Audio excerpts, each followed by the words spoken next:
لبيك اللهم لبيك لبيك আপনার নবীকে গাল দেবে যারা তাদেরকে সরকার প্রশাসন দিয়ে শেল্টার দেবে।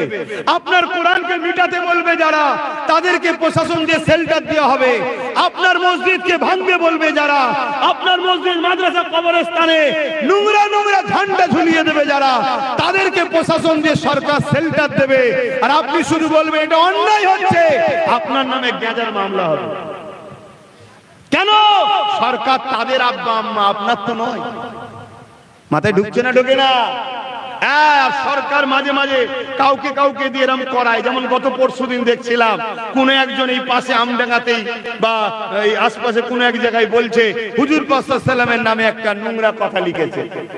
এটা সম্পূর্ণ সরকারের মাদতে হয়। শুনছেন না? শোনেন না? সরকারের যদি দম থেকে আমার বিরুদ্ধে লাগুক না, লাগুক। তুমি দুদিন আমাকে জুলুম করতে পারো, আমরা জুলুম করবো না, আমরা হাত তুলবো, জনমের মতো পার করে দেবো। শুনছেন না? শোনেন না? জনমের মতো চলে যাবে। এই গত কয়েকদিন আগে পাল্লা দিতে গেছিল, রাগের মাথায় বলে ফেলেছি আল্লাহ লড়ির তলায় ফেলবে, আর লড়ির তলায় চলে গেছে। কেন? তুমি যদি দুনিয়ার কারো খাদেম হয়ে পাওয়ার নিতে পারো, আমরা তো আল্লাহর দ্বীনের খেদমত করছি, আমাদের পাওয়ারটা কি কম ভাবছো নাকি? তুমি আগে পিছু গাড়ি নেই তো কি হয়েছে, ডায়ে বায়ে মেশিনওয়ালা লোক নেই তো কি হয়েছে? তুমি দেখছো কি আমাদের গায়ে অদৃশ্য ফেরেশতা আমাদেরকে পাহারা দিচ্ছে, যেটা তুমি দেখতে পাচ্ছ না? তাই তো আমরা খুলে ঘুরে বেড়াই, তাই তো আমরা সব সমাজে গিয়ে চিল্লে কথা বলি। কেন? আমরা আল্লাহর দ্বীনের জন্য কথা বলছি, আল্লাহ ফারিস্তা দিয়ে আমাদেরকে পাহারা দিচ্ছে। কথা বুঝে আসছে না? নাই তো সেই জায়গায় তোমাকে প্রশাসনিক পাওয়ার দখল করতে হবে, আর না হয় তোমার উপরে জুলুম হবে, তোমাকে লুটা হবে, তোমার দ্বীনের উপর আঘাত হবে, তোমার মসজিদ, তোমার কবরস্থান, তোমার রাসূল, তোমার কিতাবের উপরে সন্ত্রাসী হামলা হবে। তুমি কথা বলতে হবে, আবার তোমার নামেই কেস হবে। কথা মাথায় ঢুকছে না? ঢোকে না? এই জন্য বললাম নবী আমাদের লিডার। কারণ রাসূল পাক সাল্লাল্লাহু আলাইহি সাল্লাম তিনি শিখিয়েছেন মদিনার মানুষকে গিয়ে, শোনো, বড় হতে গেলে রাষ্ট্র কায়েম করতে হয়, রাজ পাওয়ার লাগে। তাই নবী মদিনায় গিয়ে রাজনীতি করা শিখালেন, তাদেরকে রাজনীতি করার পরিচালনা শিখালেন। 10টা বছর নবী নিজে রাষ্ট্রপ্রধান হলেন, নিজে হয়ে যায়নি। ওই মদিনার ইহুদি ছিল 70%, অগ্নি উপাসক ছিল, মূর্তি পূজারী ছিল, হাজার ধর্মের লোক ছিল। তারা সবাই মুহাম্মদ রাসূলের আদর্শ কথাবার্তা দেখে তারা বলতে লেগেছে, আরে মুহাম্মদ রাসূল যদি আমাদের রাষ্ট্রপ্রধান হয় তবেই আমরা নিরাপদ ও উন্নতি হব। তাই সেই মদিনার লোক সবাই বলল, আপনাকে হতে হবে। নবী রাষ্ট্রপ্রধান হয়ে 10 বছর রাজনীতি করা শিখালেন। পৃথিবীর বুকে মদিনার মতো মডেল দ্বিতীয় কোনোটা দেখাতে পারবেন না। জোরে বলুন সুবহানাল্লাহ। হয়তো বুরুজ খলিফা অনেক আকাশ ছোঁয়া হয়েছে, কিন্তু এই বুরুজ খলিফাতে সতীতা নষ্ট হয়, কিন্তু মদিনায় একটা নারীর দিকে আজ পর্যন্ত ইফতিজিংও হয় না। এটা রাসূলুল্লাহর আদর্শ। জোরে বলুন সুবহানাল্লাহ। তাই আজকে যদি আমরা সেই আদর্শে আদর্শিত হতে পারি, আমাদের সমাজের পিছিয়ে পড়া অসহায় গরিব সর্বধর্মের মানুষ তোমার মোল্লা আলেমকে আগিয়ে ডাকবে, তুমি আগিয়ে আসো, তুমি সামনে দাঁড়াও। সেই আদর্শ আমাদের মধ্যে কই? সেই আদর্শ কই? মানুষকে ভালোবাসতে হবে, গরিবের পাশে দাঁড়াতে হবে, খোদার্থকে খানা খাওয়াতে হবে, অন্যায়ের বিরুদ্ধে কথা বলতে হবে, জুলুমকে খতম করতে হবে। যেটা প্রথমে বলছিলাম, এগুলোর নামই তো ইসলাম। আমার নবী পাক সাল্লাল্লাহু আলাইহি ওয়াসাল্লাম আবু জেহেলের বিরুদ্ধে কথা বলল, আবু জেহেল জুলুম করত, আবু জেহেল কৃতদাস প্রথা চালু করেছিল। আবু জেহেল বাচ্চা বাচ্চা ছেলেদের ঘরে তাদের হাতের তৈরি করা নকল খোদার সামনে জবাই করত, বলি দিত। আল্লাহ নবী বললে এগুলো বন্ধ করো। নারী জেন্ত পুঁতে দিত, বন্ধ করো। অসহায় নারী গুলো, অসহায় গরিব গুলো, তারা দেখলো মুহাম্মদ রাসূল আমাদের জন্য মাসিহা, তিনি আমাদেরকে বাঁচাবেন। নবী পাকের পিছনে তারা দাঁড়ালো। নবী পাক সাল্লাল্লাহু আলাইহি ওয়াসাল্লামের আদর্শে, নবী পাক সাল্লাল্লাহু আলাইহি ওয়াসাল্লামের আখলাকে, নবী পাক সাল্লাল্লাহু আলাইহি ওয়াসাল্লামের ব্যবহারে তারা মুগ্ধ হয়ে গেল। যে ব্যক্তি জীবনে একটা মিথ্যা বলেনি, যে ব্যক্তি জীবনে কোনো ক্ষতিকারও চাইনি, সে ব্যক্তি বলছে আনা মুহাম্মদ রাসূল আর আল্লাহ কে সিওয়া কোই दूसरा মাবুদ नहीं है, তখন তারা এটাও মেনে ইসলাম কবুল করলো। জোরে বলুন সুবহানাল্লাহ। অস্ত্র দেখিয়ে নয়, বোম দেখিয়ে নয়, বন্দুক দেখিয়ে নয়। যেমন আজকে আমার ভারতবর্ষের রাস্তায় রাস্তায় মুসলমানগুলোকে পিটিয়ে পিটিয়ে স্লোগান দিচ্ছে, মুসলমানদের উপরে জুলুম করছে। আরে ইসলাম এভাবে আসে না, ইসলাম যদি এভাবে আসতো তাহলে আজকে ইউরোপ দুনিয়া কেন বলছে যাদের বাপ দাদু সব অমুসলিম, তারা খ্রিস্টান ধর্মের অনুসারী, তারা ইহুদি ধর্মের অনুসারী, তাদের দেশের প্রাইম মিনিস্টার তারা, তাদের দেশের মন্ত্রী তারা, সব সমাজে তারা 90% ধর্মের মানুষ তারা, সেই ইউরোপ দুনিয়া তারা তাদের সমীক্ষায় বলছে আগামী 2040-এ ইউরোপ দুনিয়া হবে সংখ্যা গুরু ইসলাম। জোরে বলুন সুবহানাল্লাহ, আরো জোরে বলুন সুবহানাল্লাহ। কি করে হচ্ছে তাহলে? তারা ইসলামের পিছনে লেগেছে, তারা নবীর নামে মিথ্যা ফিল্ম তৈরি করছে, কার্টুন তৈরি করছে, একটা ব্যক্তিকে সাজিয়েছে, এটা মুহাম্মদ সাল্লাল্লাহু আলাইহি ওয়াসাল্লাম, নাউজুবিল্লাহ, ওটা মুহাম্মদ সাল্লাল্লাহু আলাইহি ওয়াসাল্লাম নেই। খোদা পাক তো গুড়াই মেরে দিয়েছে। জালিম হাজারো চেষ্টা করো আমার নবীর ছবি বার করতে, জালিম জাহান্নামের কুকুররা পারবে না। ভাষা কি খারাপ লাগলো? কি গো খারাপ লাগলো? কেউ ছবি বার করতে পারবে? খোদা ঠিক জায়গায় মেরে দিয়েছে, জানে আমার হাবিবের উপরে জুলুম হবে, চলে যাওয়ার পরও সন্ত্রাসরা জুলুম করবে, চলে যাওয়ার পরও চোর বদমাইশ খুনি চরিত্রহীনরা আমার নবীর বিরুদ্ধে লাগবে। পৃথিবীর কোন ভদ্র সভ্য নম্র ভালো মানুষ নবীর বিরোধী করেনি, সে যে কোনো ধর্মের হোক, সে যে কোনো ধর্মের হোক। হয়তো সে আমার ইসলাম অ্যাকসেপ্ট করেনি, কিন্তু আমার নবীর বিরোধী করেনি। কথা শুনছেন না শোনেননি? আমার দেশে অনেক মহামনীষী আছে না নাই অন্যান্য ধর্মের, তারা কোনোদিন আমার নবীর কিন্তু বিরোধী করেনি। আমার নবীর বিরোধী তারাই করেছে জালিম শাসক, আর জালিম শাসক সমাজের মানুষকে মূল স্রোত থেকে ভুলিয়ে রাখার জন্য তার মূর্খদের ঘরে বাহিনী তৈরি করেছে। যেমন আজকে আমার দেশে হচ্ছে, জালিম চাকরি দিতে পারেনি, কাজ দিতে পারেনি, কোনো কিছু দিতে পারেনি, এ থেকে ভুলিয়ে রাখার জন্য দেখুন ধর্ম ধর্ম ধর্ম করছে। আর কাদের ঘরে দিয়ে করাচ্ছে? দেখুন, তাদের না পেটে বিদ্যা আছে, না তাদের ভবিষ্যৎ কোনো ভালো আছে। আর যারাই হই হই করছে মূলত তাদেরও কিছু লাভ হচ্ছে না, লাভ সেই হচ্ছে পুঁজিপতিদের। কথা বুঝে আসছে তো? যাক, এরকম যুগে যুগে যুগে যুগে ছিল, অত্যাচার হয়েছে। আমার নবী পাক সাল্লাল্লাহু আলাইহি সাল্লামের বিরুদ্ধে আমেরিকা হাজারো চেষ্টা করেছে, কিন্তু তাদের ঘরের যুব সমাজ তো শিক্ষিত, তারা তো আমাদের যুব সমাজের মতো মূর্খ নয়, তারা তো শিক্ষিত। তারা তো রিসার্চ করে দেখছে, আরে মোহাম্মদ মোহাম্মদ মোহাম্মদ মোহাম্মদ প্রফেট মোহাম্মদ সাল্লাল্লাহু আলাইহি ওয়াসাল্লাম, এত সমালোচনা হচ্ছে, কে মোহাম্মদ সাল্লাল্লাহু আলাইহি ওয়াসাল্লাম? তারা গুগলে সার্চ করছে পৃথিবীর শ্রেষ্ঠ মানুষকে, গুগল বলছে প্রফেট মোহাম্মদ সাল্লাল্লাহু আলাইহি ওয়াসাল্লাম। জোরে বলুন সুবহানাল্লাহ। তুমি আমি নাই কোরআন মানি, গুগল তারা মানে, তাই তো নাকি? গুগল তাদের তৈরি করা, সেই গুগল বলছে পৃথিবীর শ্রেষ্ঠ মানুষ মুহাম্মদ সাল্লাল্লাহু আলাইহি ওয়াসাল্লাম। তারা তখন গুগলেই হুজুরের জীবনী চাইছে, গুগল তাদেরকে নবীর জীবনী দিচ্ছে, আমার নবীর আখলাক চরিত্র দেখছে। যে আল্লাহর নবী যখন মক্কায় হজ করতে এসেছিল, একদল মুনাফিক এসে বলেছিল মুহাম্মদ প্রতিশোধ নিতে এসেছে। এই মুহাম্মদ সাল্লাল্লাহু আলাইহি ওয়াসাল্লাম মক্কার দুশমন, মুহাম্মদ সাল্লাল্লাহু আলাইহি ওয়াসাল্লামের দুশমন ছিল যারা, মুশরিক ছিল যারা, তারা না কষ্ট পায়, তাই নবী পাক একা মক্কায় এসেছে, তার অনুসারীদের ঘরে দূরে রেখেছে। মুহাম্মদ সাল্লাল্লাহু আলাইহি ওয়াসাল্লাম এসে দেখছে পুরো মক্কা ফাঁকা, একজন বুড়ি মানুষ একটা পুটলি টেনে টেনে নিয়ে যেতে চাইছে, নিয়ে যেতে পারছে না। এই ইতিহাস তারা পড়ছে। মুহাম্মদ সাল্লাল্লাহু আলাইহি ওয়াসাল্লাম সেই বুড়িকে যে বলছে, মা মক্কার মানুষ কোথায়? তা বুড়ি বলতে লেগেছে, কেন তুমি জানো না মুহাম্মদ আমাদেরকে প্রতিশোধ নিতে আসছে, তাই আমরা সবাই পালিয়ে গেছি। মিথ্যা প্রচার করেছে একদল লোক, ওই জন্য হুজুর একা এসেছে। কথা বুঝে আসছে, একা এসছে। যেমন আজকে আমার বিষয়ে অনেক মিথ্যা প্রচার হয়, অনেক মিথ্যা প্রচার হয়। কথা বুঝে আসছে? এটা থাকবে বাপ যুগে যুগে। আমরা নবীর গোলামি করি, নবীর গোলামদের মিথ্যা প্রচার হবে।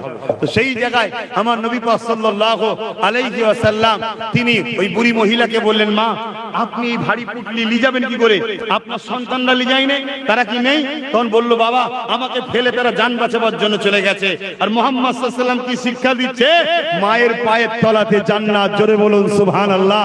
যে মায়ের জুলুম দেখে চুপ থাকে ও ছেলে জান্নাতে যাবে না, যে ছেলে মায়ের জন্য জীবন কুরবান করবে ওই ছেলেটা জান্নাতে যাবে। জোরে বলুন সুবহানাল্লাহ।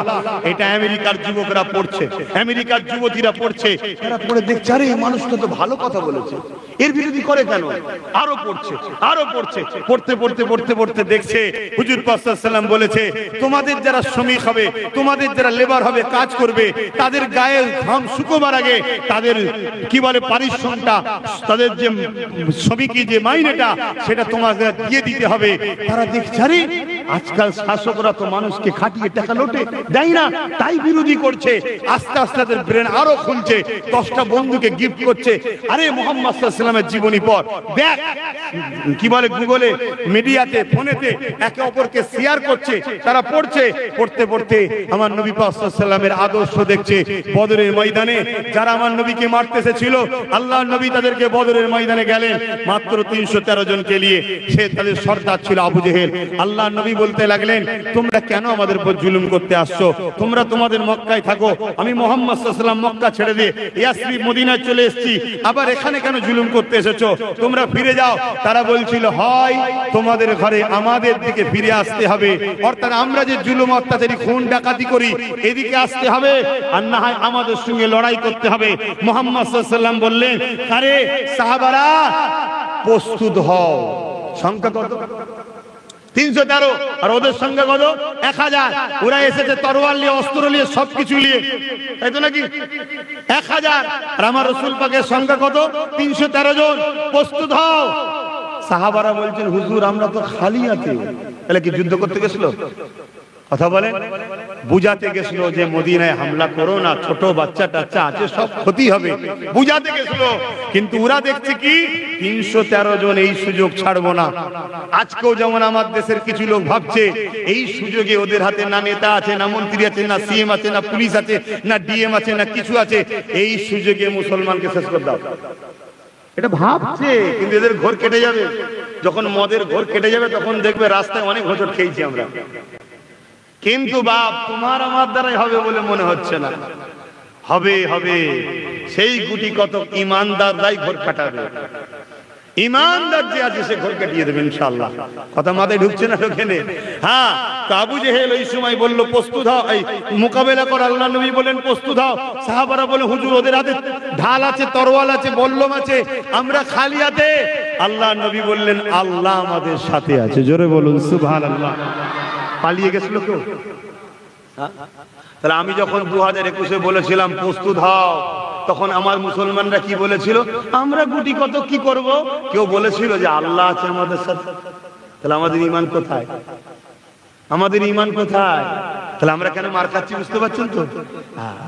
আজকে ভেবে দেখুন তো, নওশাদের সাথে যদি আরো 40টা লোক আজকে থাকতোই বাংলায়, আমাদের উপকার হতো না ক্ষতি হতো আজকের দিনে? জোরে বলুন। এই ওয়াকাফের বিরুদ্ধে সুপ্রিম কোর্টে কেস করেছে, লড়াই করছে, আরো 40 থাকলে লড়াই বাড়তো না কমতো? কিন্তু না, একজন খাবে না, তাকে গুজে গুজে আমরা খাইয়েছি। আর এত খাওয়া খাইয়েছি, বদ হজম হয়ে পেট খারাপ হয়ে গেছে, তাই বলছে দিল্লি চলে যাও। পেট খারাপ হয়ে গেছে, কি করবে? এত নিয়ে কি করবে? দরকার নেই। দোষ সব আমাদের বাপ। উনি যে বলছে দিল্লি চলে যাও, বলবেই তো। একটা লোক যদি বুঝে বুঝে খাও, সে বমি করবে না করবে না? তো বমি করছে, তো দোষ তো আমাদের।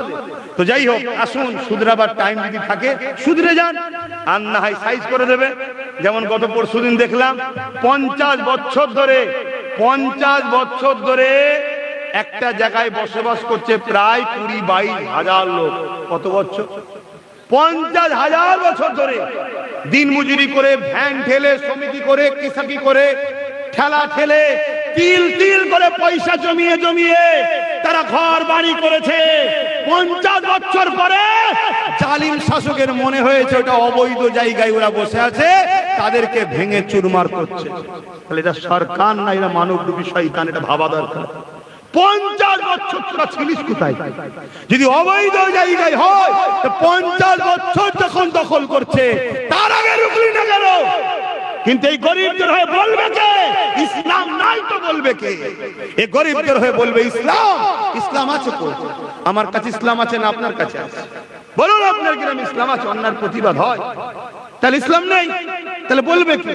যদি প্রত্যেকটা মানুষ মুসলমান, আমরা যারা দাবি করি 40 কোটি ভারতবর্ষে মুসলমান আছি, আমরা 40 কোটি মুসলমান আমরা ইসলামের উপরে থাকতাম, বাকি আরো 100 কোটি যা জুলুম হচ্ছে এদের উপরে জুলুম করার কারো সাহস হতো না। আমরাই যুগে যুগে সেল্ডার দিয়েছি মজলুমদের, কিন্তু এখন জালিমদের সাথে বন্ধুতা আমাদের বেশি। আজকে দেখুন, তারা ছোট্ট ছোট্ট বাচ্চা নিয়ে, দুধের শিশু বাচ্চা নিয়ে 50 বছর তিল তিল করে তৈরি করা জায়গাকে ভেঙে চুরমার করে দিল। আপনি আমি ভাবছেন আমাকে তো ভাঙেনি, ওনারও এক সময় ভেবেছিল আমার তো ভাঙেনি, কাল আমার আপনার পালা আসছে।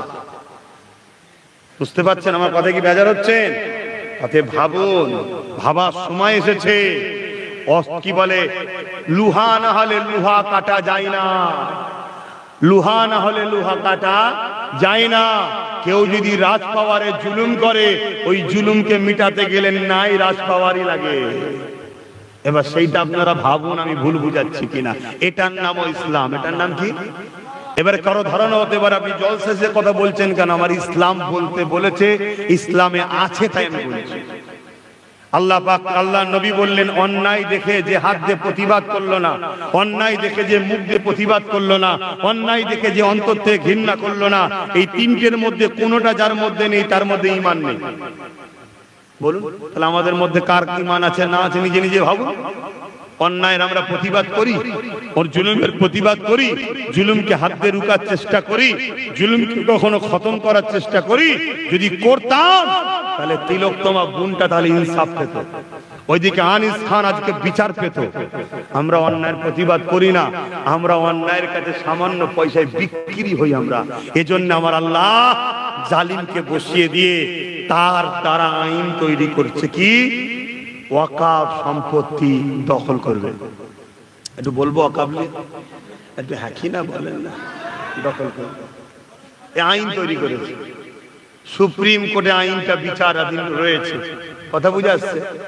সুপ্রিম কোর্টের উপরে আমাদের বিশ্বাস আছে না নাই? অবশ্যই আছে, দেশের নাগরিক হিসাবে থাকতেই হবে। সুপ্রিম কোর্টে সম্মান করি, শ্রদ্ধা করি, কিন্তু সুপ্রিম কোর্টের মধ্যে যারা বিচার করে তারা মানুষ তো নাকি? বলে মানুষ তো নাকি? তাদের পরিবার সন্তান আছে না নাই? যদি পরিবার বাচ্চাদেরকে তুলে নিয়ে যে বলা হয় ওখানে যদি বিচার আমার মতো না ঝেড়ে দেবো, কি হবে? কথা বলছে না তো?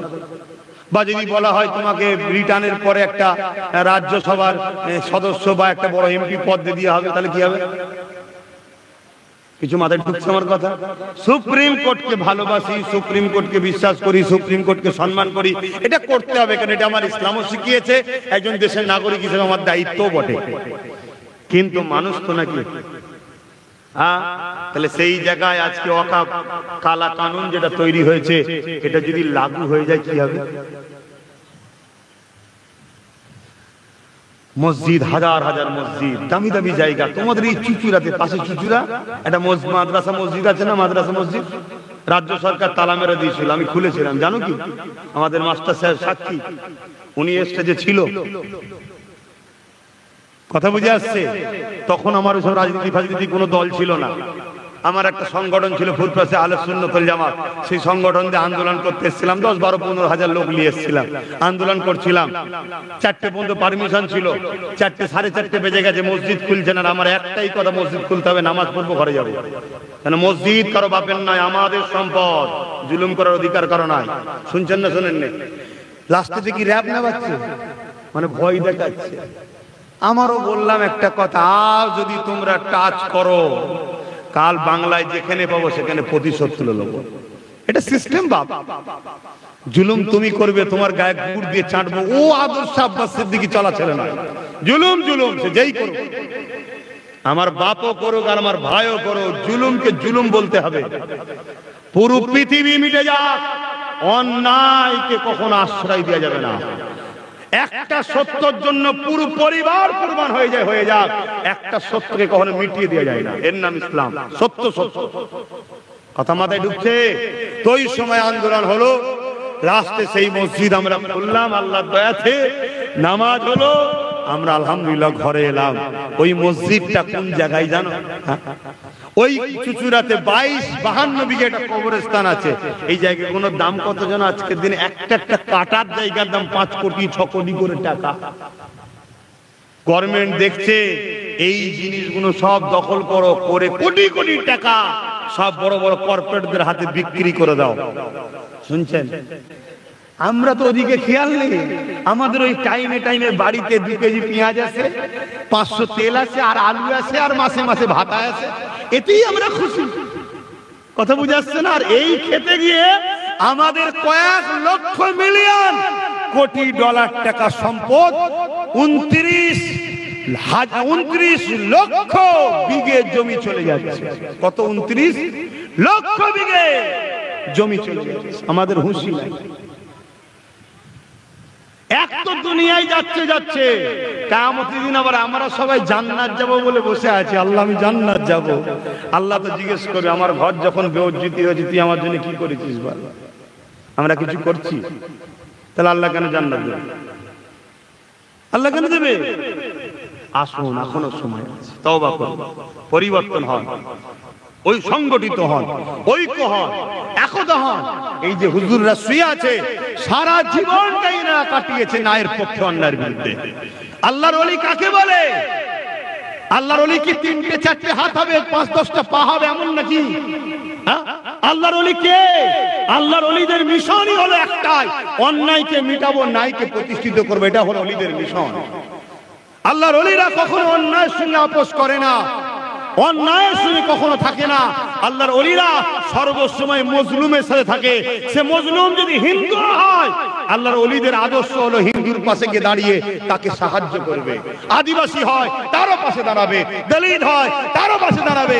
এটাই হলো ওলিদের খসলত। কেন আমার নবী সেই সময়ে সর্বধর্মের গরিবদের জন্যই আওয়াজ তুলেছিল।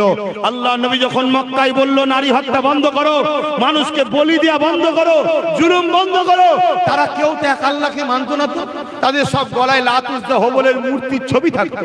তাদের জন্যই তো নবী চিল্লেছে। তারা নবীর আদর্শে মুগ্ধ হয়েছে। যেই ব্যক্তিটা এত ভালো ব্যক্তি, ইনি যা বলছে সবই সত্য বলছে, তাহলে ইনি বলছেন মালিক একজন, তাহলে সেটা কেন মিথ্যা হবে? তখন তারা আবার রাসূলুল্লাহর কথায় কলমা পড়ে মুসলমানও হয়ে গেছে। জোরে বলুন সুবহানাল্লাহ। আল্লাহর ওলিদের জীবনীতে এটাই, তারা সারা জীবন ন্যায়ের পক্ষে, অন্যায়ের বিরুদ্ধে ছিল। তাই আসুন ভাইয়ের আমার একটু আদর্শ, আমার একটু পন্থা স্টাইলি, এটা আমি একটু জোরে কথা বলি, কথা বুঝে আসছে? এটা আমার একটা আলোচনার করতে করতে এরকম একটা জিনিস ঘটে যায় আমার দ্বারা, যার জন্য আমার কষ্ট হয়। কিন্তু আমি যেখানেই ওয়াজ করি, আপনারা দেখে যদি থাকেন, আমি একটু জোরে কথা বলি, খারাপ নেবেন না। কারণ বাপ সমতুল্য লোক বসে আছেন, কিন্তু এটা অটোমেটিক হয়, আল্লাহর প্রদত্ত একটা নিয়ামত, এটা আল্লাহর পক্ষ থেকে হয়। আর নাই আপনারা সমাজে দেখবেন সিজনের কিছু বক্তা বেরোয়, সিজনের কিছু বক্তব্য বেরোয় 5 বছর ঝেড়ে খাবার জন্য। 2-3টে প্রোগ্রাম করার পরে পাতি হাঁসের মতো প্যাঁক প্যাঁক প্যাঁক করে আওয়াজ বেরোয়। আর আমরা সারা বছর 2 ঘন্টা 3 ঘন্টা করে চিল্লাই, কিচ্ছু হয় না। এটা আল্লাহর পক্ষ থেকে দান, বলুন আলহামদুলিল্লাহ। এটা অহংকার না, এটা আল্লাহর শুকরিয়া আদায় করছি। তো বাপজান, আমার ভাইয়েরা আমার, ইসলামের পিছনে যুগে যুগে ইসলামের দুশ্মনরা লেগেছে। ইসলামের দুশ্মন কারা? যারা সমাজ বিরোধী, চরিত্রহীন, জালিম, খুনি, গুন্ডা, দাঙ্গাবাজ, ফিতনাবাজ, লুটেরা, তারাই হলো মূলত ইসলামের বিরুদ্ধে। যারা সৎ, ভদ্র, নম্র, যে কোনো ধর্মের লোক হোক, সে তার ধর্ম করে, কিন্তু ইসলামের বিরোধী করে না। কথা মিলিয়ে দেখবেন, ইতিহাসে মিলিয়ে দেখবেন, কখনো কেউ করেনি। গান্ধী বাবুর মতো মানুষ, সে কখনো ইসলামের বিরোধী করেনি। নেতাজি সুভাষচন্দ্রের মতো মানুষ, সে ছিলেন অন্য ধর্মের, কিন্তু ইসলামের বিরোধী করেনি। রবীন্দ্রনাথ টেগরের মতো মানুষ, এরা ভালো মানুষ, মহান মানুষ, ছিলেন অন্য ধর্মের, কিন্তু ইসলামের বিরোধী করেনি। ইসলামের বিরোধী করছে কে? খোঁজ নিয়ে দেখো, গরিবের সম্পদ ঝেড়ে খায়, এতিমের সম্পদ ঝেড়ে খায়, দুর্নীতি করেছে, চরিত্রহীন, পরিবার ঘরে থাকার পরও হাজারো নারীর সঙ্গে বাড়ে সম্পর্ক রেখেছে, এরা দেখবেন ইসলামের বিরোধী। আমার কথা কি খারাপ লাগছে? তাহলে ইসলামের বিরোধী করার কারণ হলো একটা, ইসলাম অন্যায়কে মিটাবার নাম। অন্যায়ের ভয় হয়। যেমন গ্রাম অন্ধকার থাকলে চোরের লাভ, গ্রাম অন্ধকার থাকলে কার লাভ? চোরের লাভ। চোর কখনো চাইবে না গ্রামে আলো হয়ে থাক, কেন আলোতে আমি ধরা পড়ে যাব।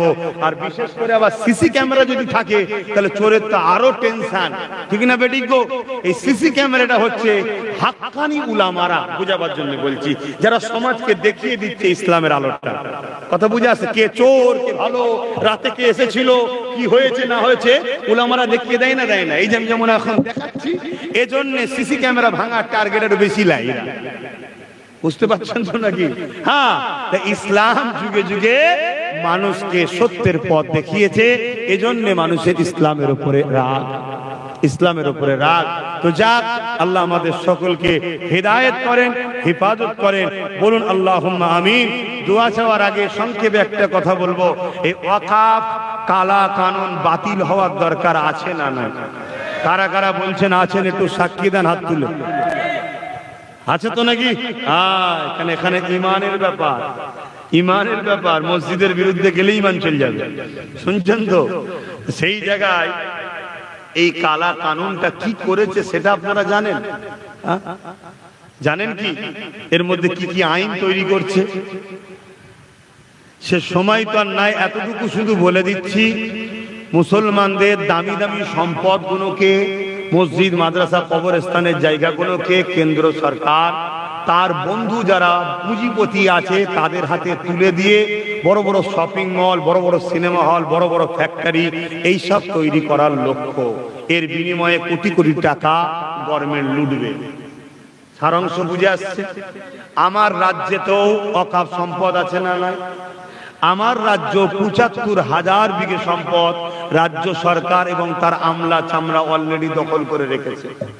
কথা মাথায় ঢুকছে? এভাবে পুরো দেশে ২৯ লক্ষ বিঘে জায়গা। কত বিঘে? ২৯ লক্ষ বিঘে জায়গা। এই জায়গাগুলোকে কেন্দ্র সরকার লুটতে চায়। এই হচ্ছে সারাংশ। এটাকে বন্ধ করার রাস্তা আছে। এটা বন্ধ করার সর্বপ্রথম রাস্তা হচ্ছে, যখন কোনো জিনিস আইন হয়ে যায় তখন আইনের অস্ত্র দিয়ে আইনকে কাটতে হবে। তার জন্য আমরা সুপ্রিম কোর্টে আমরা গেছি। আমাদের পক্ষ থেকে নওশাদ সিদ্দিকী, নিশ্চয়ই চেনেন আপনারা, এমএলএ, সে সুপ্রিম কোর্টে গেছে। যাওয়া উচিত ছিল সংখ্যালঘুদের দরদি সরকার মমতা ব্যানার্জি, কিন্তু তিনি জাননি। কথা বুঝে আসছে না? নাই কেন জাননে? আমরা তিনার কাছে শুধুমাত্র ভোটের ভাড়াটিয়া খদ্দের ছাড়ার কিছু নয়, এজন্য যাই না। দ্বিতীয় নম্বর কথা, এটাকে রুকার কি পরিকল্পনা রয়েছে?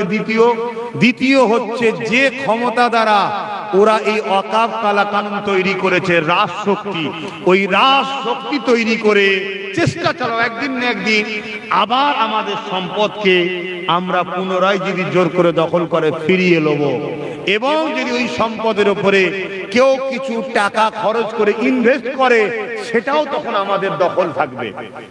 এই আওয়াজ তোলা দরকার আছে না নাই? তাহলে কেউ কখন আর ওই জায়গা কিনতেও চাইবে না, আর ইনভেস্ট করতেও চাইবে না। যে কখন কার পাল্লা কোন দিকে যায় বোঝা বড় মুশকিল।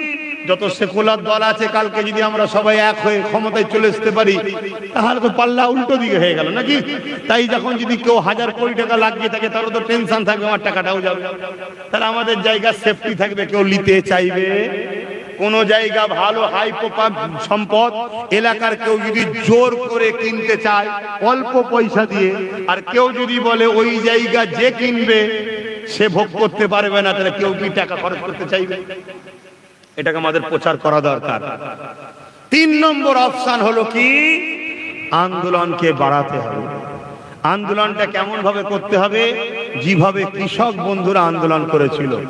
কৃষক বন্ধুরা, পাঞ্জাবের কৃষক বন্ধুরা আন্দোলন করেছিল, মোদির কালা কানুনকে বাতিল করতে বাধ্য হয়েছিল, জানেন তো নাকি? কিন্তু কৃষক বন্ধুরা সাকসেসফুল হওয়ার পিছনে একটা বড় অবদান ছিল পাঞ্জাব সরকারের। পাঞ্জাব সরকার কৃষক বন্ধুদের থাকা, খাওয়া, তেল খরচ, আন্দোলনের সব অর্থ দিয়েছিল। তাই আমাদেরও সরকারদের, যেসব সেকুলার সরকার আছে যেসব রাজ্যে, তিনাদেরও উচিত এই ওয়াকাফ কালা কানুনের বিরুদ্ধে যারা আন্দোলন করবে তাদেরকে সর্ব সহযোগিতার দরকার আছে। আপনারা একমত তো নাকি? তবে আপনার মসজিদ, আপনার মাদ্রাসা, আপনার কবরস্থান বাঁচবে, তাহলে আপনার মা বাপকে কবর দিতে পারবেন। না হয় লাশ নিয়ে ঘুরতে হবে, কবর দিতে পারবেন না। নিজের উঠোনে দেবেন, ওখানেও ২ দিন পর প্রজনকে দেবেন, ২ দিন পর ওটাও বন্ধ হয়ে যাবে। অতএব আসুন সমালোচনা, আসুন আমরা সবাই ভুল ভ্রান্তি যা হয়েছে সবকিছু ঘুরে গিয়ে সংগঠিত হয়ে আমরা এই ওয়াকাফ কালা কানুনকে বাতিল করার জন্য আমরা আন্দোলন করি। এক শ্রেণীর মানুষ দেখবেন এই সমাজে খুব হৈ হৈ করছে, তাদেরকে বুঝাবেন যে ভাই কিছু মনে করো না, আমরা মুসলমান আছি বলে তোমাদের সম্মান আছে। আমরা মুসলমান যেদিন থাকবো না সেদিন তোমরা সমাজে অছুত হয়ে যাবে। বুঝতে পারছেন তো নাকি? বিশেষ করে আমার এসপি ভাইদের ঘরে বুঝাবে যে আমরা মুসলমান আছি বলে তোমাদেরকে এখন হাওয়া দেওয়া হচ্ছে, বড় সম্মান করা হচ্ছে, বড় আদর যত্ন করা হচ্ছে, বড় তোমাদের তারিফ করা হচ্ছে। কেন? তোমাদের দ্বারা আমাদেরকে লড়িয়ে মিটাতে চাইছে। কিন্তু যেদিন আমরা থাকবো না সেদিন তোমাদের স্থান কিন্তু অছুত। অলরেডি বিভিন্ন জায়গায় আমার ওই সমাজের ভাইদের ঘরে ধর্মস্থানে ঢুকতে দেওয়া হচ্ছে না। ঘোড়ার পিঠে চেপে বে করতে যাচ্ছে বলে পিটিয়ে মেরে দিচ্ছে। নিচু জাত বলে স্কুল কলেজে ঢুকতে দিচ্ছে না। এ মুসলিম সমাজের মানুষ, তোমাদের বাচ্চাদের ঘরে আগামী দিন পড়াবার জায়গা তোমরা পাবে না। তাই নিজেদের প্রতিষ্ঠান তৈরি করো। আমি এই স্বপ্ন নিয়েই ফুরফুরার বুকে 100 বিঘে জায়গা কিনে আমি পীর আবু বকর সিদ্দিক নলেজ সিটি করছি। অলরেডি বাংলা মিডিয়াম স্কুল চালু করেছি। সেই স্কুলেরও দায়িত্ব আমাদের মাস্টার শামসুল আলম সাহেবের হাতে এখন দেওয়া আছে, তিনি দেখছেন। আসুন এভাবে আমরা ঐক্য হই, সংগঠিত হই। মসজিদ যেমন দরকার, নামাজ রোজা দাড়ি টুপিও যেমন দরকার, মাদ্রাসাও যেমন দরকার। ওই মাদ্রাসায় যেন নবীর আদর্শ শেখানো হয়, নবীর প্রেম ভালোবাসা শেখানো হয়। পাশাপাশি এই মাদ্রাসা মসজিদগুলোকে বাঁচাবার জন্য পাহারাদার, দরওয়ান, উপযুক্ত রাজনীতির লিডারও দরকার। না হয় তোমার মসজিদ মাদ্রাসা হাজার হাজার লক্ষ লক্ষ টাকা খরচ করে তৈরি করবে, কেউ একজন যে ঠুকে দেবে যে ওটা ডিসপুট জায়গা আছে, এসে তালা মেরে সিল করে দেবে। আরে কোর্টে প্রমাণ হবে, তারপরে নামাজ পড়বে। কোর্টে জীবনে ডেটের পর ডেট, ডেটের পর ডেট, ডেটের পর ডেট প্রমাণও হবে না, তোমার মসজিদের নামাজও আর হবে না।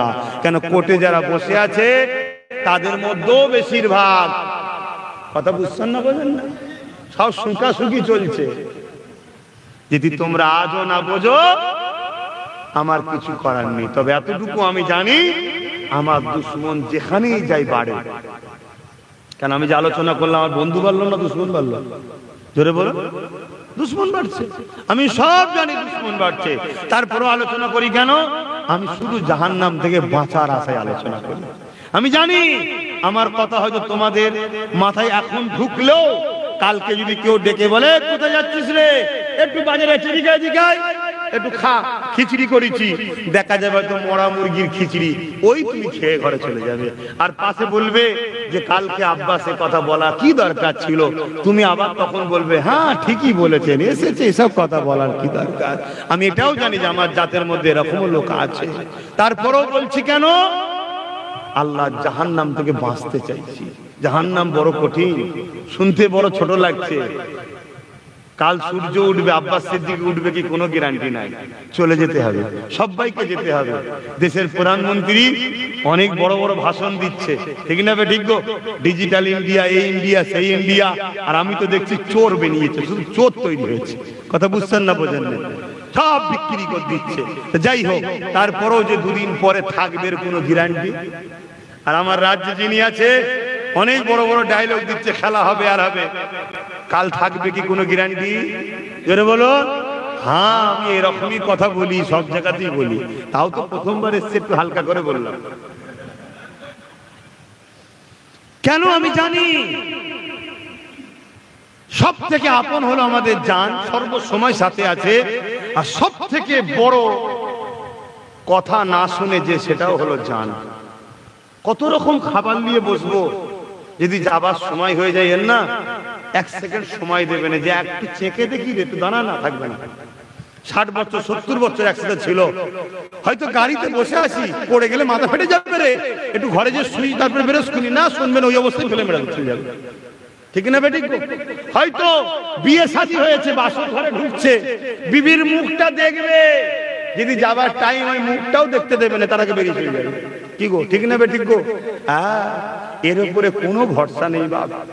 অতএব এর নিয়ে এত কিছু ভেবে লাভ নেই। যিনি দিয়েছেন তিনারই কথা শুনবে। অতএব তিনাকে খুশি করার জন্য হক কথা বলো, হক পথে চলো, হক কাজ করো। তাই আপনাদেরকে বলে যাই, আহলে সুন্নাত ওয়াল জামাতের আকীদা অনুযায়ী চলেন। নিজেদের মধ্যে মতনৈক্য করবেন না। আল্লাহর ওলিদের মাজার জিয়ারত করবেন, সূরা ফাতিহা পড়বেন, দরুদ শরীফ পড়বেন, ইখলাস শরীফ পড়বেন, ওলির ওসিলা দিয়ে দোয়া চাইবেন। ওলির ওসিলা দিয়ে দোয়া চাইবেন যে আল্লাহ আপনার মাহবুব বান্দার খাতিরে আমার দোয়া কবুল করে নেন। আল্লাহর ওলি কবর থেকে আমিন আমিন আমিন করবে। আর মনে রাখবেন, আজ সমাজে কিছু মাজারকে নিয়ে শরিয়াত বিরোধী কাজ হচ্ছে, সেগুলোকেও খেয়াল রাখবেন। হয়তো অনেক জায়গায় এমন মাজার আছে, আমার অমুসলিম ভাইয়েরাও সেখানে আসতে পারে, ভক্তি ভালোবাসা সবার, কিন্তু আমার ধর্মের বেখিলাফ কোনো কাজ করার অধিকার কারো নাই। শুনছেন না শুনেন? এটাকেও মাথায় রাখতে হবে, সেই দিকে খেয়াল রাখবেন। আমি ছোট্ট করে একটু টাচ দিয়ে যাচ্ছি। আমি দেখলাম কিছু মাটির ঘোড়া আছে, কিছু মাটির ঘোড়া আছে। আগে কে জলসা করেছে, গত বছর কে এসছে, তার আগে কে এসছে, কি বলেছে না বলেছে আমি জানি না। আমাকে জীবনে নিয়ে আসবেন কি আশাও আমি করি না। দেখতে যখন পেয়েছি আমাকে বলতে হবে, ওইগুলো কিন্তু শরিয়াত বহির্ভূত। যেটা জান দিতে পারবেন না সেটা তৈরি করা হারাম। মূর্তি তৈরি করা ইসলামে হারাম, সে মূর্তি মানুষের হোক জীবজন্তুর হোক। অতএব আল্লাহর ওলি কষ্ট পাচ্ছে, এটা করবেন না। যদি কেউ অমুসলিমও করে, তাকে শ্রদ্ধার সাথে বুঝাবেন, ভাই এটা আমাদের ধর্মীয় ভাবাবেগে আঘাত দেয়। আপনি বাইরে কোনো জায়গায় রাখতে পারেন, এটা ধর্মীয় ভাবাবেগে আঘাত দেয়। এটা আমার ডিউটি, আপনাকে বলে গেলাম। নেবেন কি না নেবেন সেটা এবার আপনার আর আল্লাহর বিচার। কথা ক্লিয়ার? চলে আসুন, আমরা সকলে তাজিমে সালাম দেব। আর একটা কথা বলে দিই, চাদর নিয়ে সমাজে অনেক ইখতিলাফ আছে, চাদর নিয়ে অনেক ইখতিলাফ সমাজে আছে। কিন্তু চাদর যদি কেউ ওলি সম্মানার্থে ব্যবহার করে, খুব ভালো করে বুঝবেন, আল্লাহর ওলি আর আম মানুষের মাজার, এই পার্থক্য বুঝাবার জন্য সম্মানার্থে কেউ যদি চাদর চড়ায়, আহলে সুন্নাত ওয়াল জামাতেরই একদল উলামারা এটাকে জায়েজ বলেছে। শুনছেন না শুনবেন? শুধু কারণটা কি? সম্মানার্থে। যেটা আম মানুষের, এটা আল্লাহর মাহবুব বান্দার। এই স্বার্থে যদি কেউ চাদর চড়ায়, সেটা সৌন্দর্যের জন্য, সম্মানের জন্য, আহলে সুন্নাত ওয়াল জামাতের এক অংশের উলামারা বলেছেন এটা জায়েজ আছে। কথা শুনছেন? কিন্তু আমার মুর্শিদ মুজাদ্দেদ জামান দাদা হুজুর রহমাতুল্লাহ আলাইহি তিনি কি বললেন? বাবারা, চাদরকে নিয়ে সমাজে আমরা দেখছি একটা ব্যবসার প্রথা চলছে, দিচ্ছে, বিক্রি হয়ে ওই চাদর চলে যাচ্ছে, আবার আসছে। তাই আমি আবু বকর বলবো, তোমরা আল্লাহর ওলির মাজারে যাবে, ফাতিহা পড়বে, দরুদ শরীফ পড়বে, তেনা সাইনবোর্ড রয়েছে আল্লাহর ওলি, এতে চিনে যাবে। তোমরা বাবা এ থেকে দূরে থাকবে। কিন্তু আমার দাদা হুজুর হারাম নাজায়েজ বলে কথা মাথায় ঢুকছে। তাহলে এই জিনিসগুলো আমাদের ইখতিলাফ না করা ভালো, আর বাড়াবাড়িও না করা ভালো। অলিকেলি যেন ব্যবসা না হয়, এটাকেও মাথায় রাখা দরকার। এর পাশাপাশি আরেকটা কথা বলে যায়, এই চাদরের নিয়ে জিনিস বক্তব্যটা দিয়েছেন জায়েজের, তিনার নাম হচ্ছে হযরতে আহমদ রেজা খান বেরলুবি রহমাতুল্লাহ আলাইহি, যিনাকে আমি সম্মান করি, শ্রদ্ধা করি, হাক্কানি আল্লাহর ওলি হিসাবে ভালোবাসি, মানি। শুনছেন তো নাকি? কিন্তু আমার মুর্শিদ নয়, আমার মুর্শিদ হলেন মুজাদ্দেদ জামান দাদা হুজুর পীর কেবলা। প্রত্যেকটা হক ওলিকে মানি। তিনি তিনার কিতাবের মধ্যে লিখেছে, খবরদার আল্লাহর ওলির মাজারে তোমরা সম্মানার্থে একটা চাদর দিতে পারো। এবং আগেকার জামানাতে কি হতো, এলাকায় অনেক গরিব থাকতো, সম্মানীয় ধনী লোকেরা আল্লাহর ওলির মাজারে চাদর দিত। ওই চাদরকে কর্তৃপক্ষ নিয়ে মাজার যে দেখাশোনা করে, তারা জামা তৈরি করে গরিব বাচ্চাদের ঘরে দান করত। একটা উদ্দেশ্য সিস্টেম ছিল। কথা মাথায় ঢুকছে? এই সিস্টেমগুলো আলাদা জিনিস, আর ওলিকে দেখে ব্যবসা করাটা আলাদা জিনিস। এগুলোকে মাথায় রাখবেন, না হয় কি হবে, আল্লাহর ওলি নারাজ হবে। যার ভালোবাসাই করছেন তিনি বেজার না হয়ে যায়, এটাকে মাথায় আমাদের রাখতে হবে। আসুন আমরা সবাই সালাম দিয়ে দোয়া চাইবো। আশা রাখবো আমাদের হযরতে শাহ সুফি আব্দুল সার রহমাতুল্লাহ আলাইহির রুহানি দোয়া এই গ্রামবাসীর উপরে আছে। আল্লাহ যেন এই দোয়া আমাকেও মিলায়। বলুন আল্লাহুম্মা আমিন। হুজুরের নেক ফয়েজ, নেক নিগাহ আল্লাহ যেন আমাদের উপরে জারি রাখেন। অবশ্যই আল্লাহর ওলিরা জিন্দা, তিনারা শুনতে পান।